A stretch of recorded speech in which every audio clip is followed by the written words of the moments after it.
কি বোধ করেছে? বলেন তো যাওয়া হবে, এখন হবে না বলে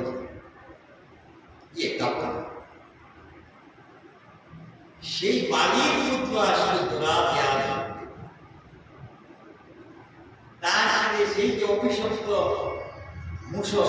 মুসলের অংশ দিয়ে যুদ্ধ করা হয়েছে, আর জোরাবিয়া দেখলো পাটাকে নড়াচড়া করছে, জোরাবিয়া সেখানে খুব পশুর পক্ষী নড়াচড়া করছে, যে আঘাত কিন্তু ধরনে অমুকে জোরাবিয়া গোবিন্দের মূলতি দর্শন করতে পারল, কেটে আকুল হয়ে গেল।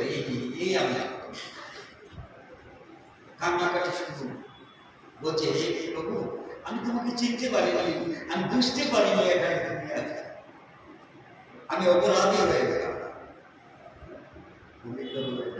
অপরাধী না, তুমি ভুলে গিয়েছি, তোমাকে তো ভোর দিয়ে রেখেছি, তোমার হাতেই আমি মৃত্যু বদল করবো, তাই না?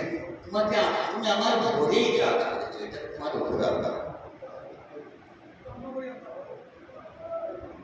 এই অজুহাতে গোবিন্দ এই ধরাটা পরীক্ষা করলেন ঠিক, কিন্তু আমরা তো তাকে বিদায় দিতে পারি না, আমরা মন থেকে এটা মেনে দিতে পারি না। গোবিন্দ ধরা থেকে চলে যাবে, এটা আমাদের কাম্য না, কিন্তু লীলাচল তুমি দিয়েছে, তো কেউ হৃদয় থেকে তাকে বিদায় নেবেন না। এই 7 দিনে তার কথা শ্রবণ করে হৃদয় সিংহাসনে তাকে নিয়ে 7টা দিন অতিবাহিত করলে তার জন্য গোবিন্দ তোমাকে হৃদয়ে নিয়ে এই 7টা দিন আমরা অতিবাহিত করলাম, হৃদয়ে সিংহাসন ছেড়ে কোনদিন চলে গেল।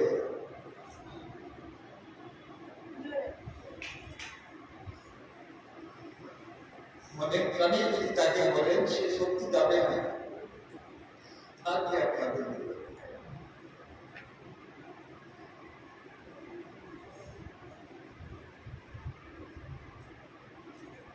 সব শেষ হয়ে গেল।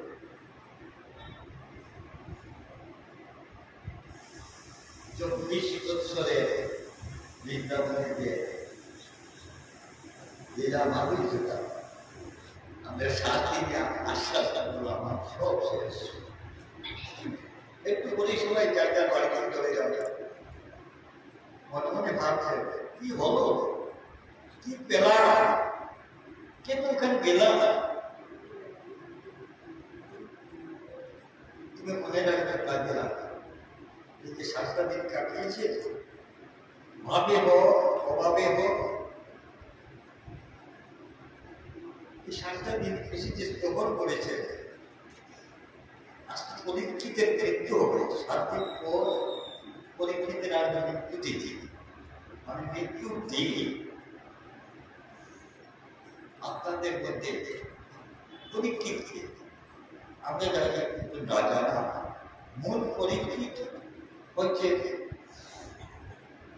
একটা খারাপ অবস্থান, খারাপ একটা অবস্থান, পরিচয় যদিও রাজা পরীক্ষিত, কিন্তু এই যে খারাপ কাজ করেছে তাই না মৃত্যু। তো খারাপ কাজটা পরীক্ষিত করলেন না, তার ভিতরে যে এই পরীক্ষিতের মনে খারাপ চিন্তা জানেন